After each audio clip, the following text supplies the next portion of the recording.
Bonjour à tous, c'est Chloé, je suis ravie de vous retrouver comme chaque vendredi dans un nouvel épisode de Cryptalk. Alors aujourd'hui on va parler frais bancaires, plus particulièrement de ce que votre banque vous prélève en silence. Allez, installez-vous confortablement, c'est parti.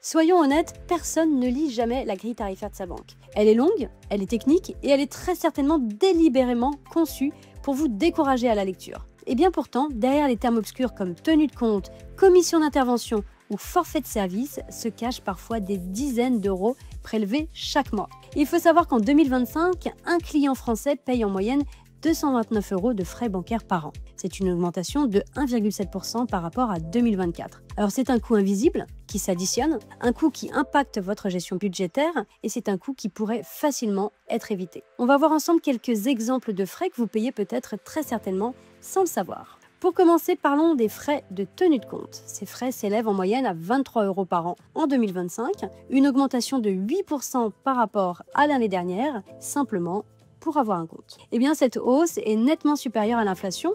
L'inflation est estimée à 2,4% selon la Banque de France. Passons maintenant aux frais de carte bancaire. Ces frais varient de 30 euros à plus de 140 euros par an, selon le type de carte que vous avez et selon la politique de la banque. En 2025, le coût moyen d'une carte bancaire a augmenté de 3,2%.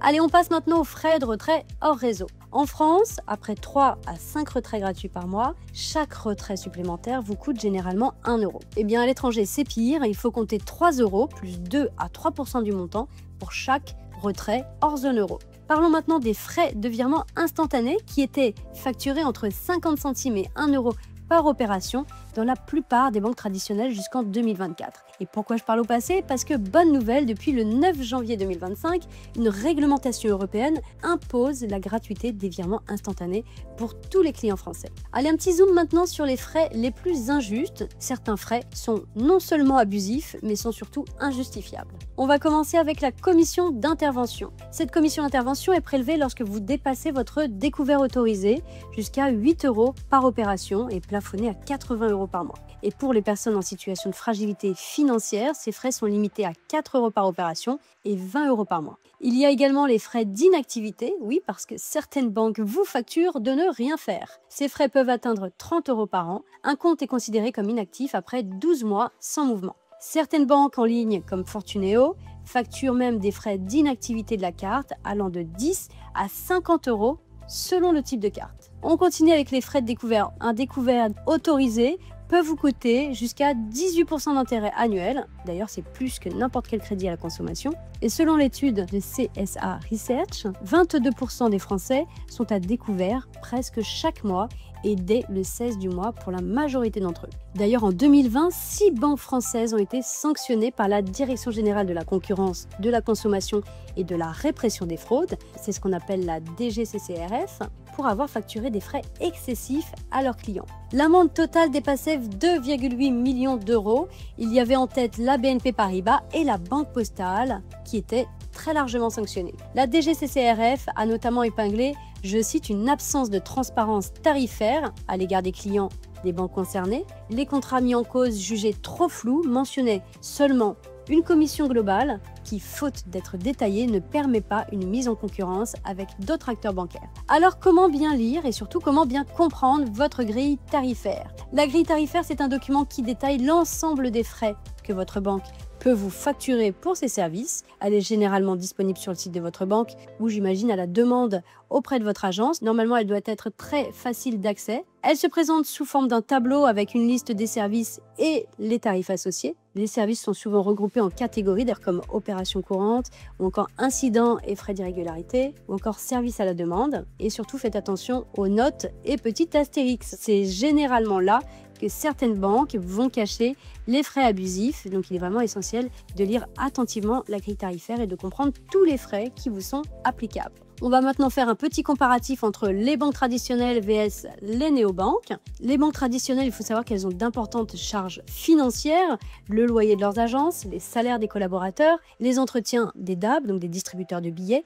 Tous ces coûts, forcément, vont se répercuter sur les frais qui sont facturés aux clients. Quant aux néobanques, elles proposent des comptes bancaires gratuits, sans frais de tenue de compte. En revanche, la plupart n'autorisent pas de découvert et appliquent des frais sur les retraits à l'étranger au-delà d'un certain montant. Aujourd'hui, forcément, je vais vous parler de Wiggle. Wiggle que nous avons lancé en décembre 2024. C'est une application française disponible sur iOS et sur Android, un service de paiement qui va combiner une interface pour gérer à la fois vos euros au quotidien et investir en crypto. On vous propose une carte virtuelle gratuite, une carte classique et une carte métal, 0 € de frais de tenue de compte, des frais totalement transparents, pas de frais de virement en France et en Europe, et un cashback qui peut aller jusqu'à 7% sur tous vos achats en carte bleue, tous vos achats du quotidien. Ça sera selon votre grade et votre plan, mais encore une fois, c'est très transparent et vous pouvez trouver les infos sur wiggle.fr. Nous proposons également des placements innovants en crypto-monnaie. Vous pouvez mettre en place du DCA, donc du Dollar Cost Averaging,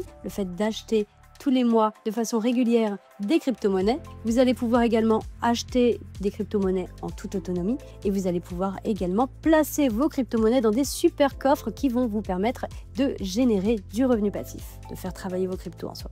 Je vais vous donner quelques exemples maintenant, quelques astuces pour réduire vos frais bancaires. Pour commencer, faites un état des lieux. Analysez minutieusement vos relevés de compte ou le relevé annuel de frais bancaires qui est transmis chaque année par votre banque. Vous allez identifier les frais récurrents et tous ceux que vous allez pouvoir éviter. N'hésitez pas à les comparer les offres. Pour payer moins cher, il faut forcément comparer et mettre en concurrence les différents contrats. Aujourd'hui, vous avez à disposition plus de 200 établissements qui proposent des solutions de paiement, chacun avec son vocabulaire, chacun avec ses offres, plus ou moins complexes. N'hésitez pas à être curieux, n'hésitez pas à mettre en concurrence plusieurs banques. N'hésitez pas également à privilégier les acteurs en ligne. Les banques en ligne et les néobanques proposent généralement des services gratuits ou à moindre coût. Elles ne vont pas vous facturer de frais de tenue de compte et ça va forcément représenter une économie d'une vingtaine d'euros par an et d'autres frais très certainement. Adaptez votre carte à vos besoins, ça j'imagine que vous le savez, mais si vous souscrivez un forfait avec une carte bancaire haut de gamme pour bénéficier, je ne sais pas, par exemple de services d'assurance ou encore de plafonds de paiement dont vous n'avez plus l'utilité parce que vous l'aviez activé à un moment où vous en aviez besoin pour un départ à l'étranger ou autre, eh bien n'hésitez pas à baisser en gamme, ça va forcément diminuer d'emblée le tarif de votre forfait. Pensez à limiter les retraits hors réseau pour éviter de payer des frais associés au réseau. Eh bien respectez le nombre de retraits gratuits fixés. Soyez malin, effectuez des retraits plus importants mais moins fréquents. Il vaut mieux faire 3 gros retraits plutôt que 10 petits retraits qui in fine vont vous être facturés et privilégiez les retraits dans les distributeurs de votre réseau bancaire. Vous pouvez également négocier un découvert autorisé. Si les frais d'incident de paiement s'accumulent, eh bien pensez à contacter votre conseiller bancaire pour pouvoir négocier une autorisation de découvert ou pour négocier une hausse de son plafond. Et puis reprenez le contrôle de vos frais bancaires. Les frais bancaires représentent un coût significatif pour les Français, comme je l'ai dit tout à l'heure, avec une moyenne de 229 € par an en 2025. Pourtant, vous verrez qu'en étant vigilant et en faisant les bons choix, vous pouvez considérablement baisser votre facture. Donc prenez le temps de comprendre votre grille tarifaire. Allez comparer les offres et n'hésitez pas à changer d'établissement si nécessaire. C'est beaucoup plus rapide qu'on ne le pense. Faites un état des lieux. Si vous avez le temps cet été, eh bien c'est le bon moment de vous pencher sur la question. Des services comme Wiggle offrent des alternatives intéressantes avec 0 € de frais cachés et des avantages comme du cashback crypto pour regagner du pouvoir d'achat et arrêter de se faire plumer. Là, vous allez en gagner plutôt qu'en donner. Voilà, n'hésitez pas à utiliser en tout cas le code WiggleSummer, le tout en majuscule, le tout attaché. C'est le code promo qui vous permettra d'obtenir le plan Smart gratuit pendant 3 mois. L'offre est disponible jusqu'à fin août. Voilà, j'espère que ce podcast vous aura plu. N'hésitez pas donc à nous rejoindre sur Wiggle, disponible sur iOS et sur Android. Moi, je vous retrouve la semaine prochaine pour un nouvel épisode. En attendant, je vous souhaite un très bel été à tous. Prenez soin de vous. Ciao, ciao.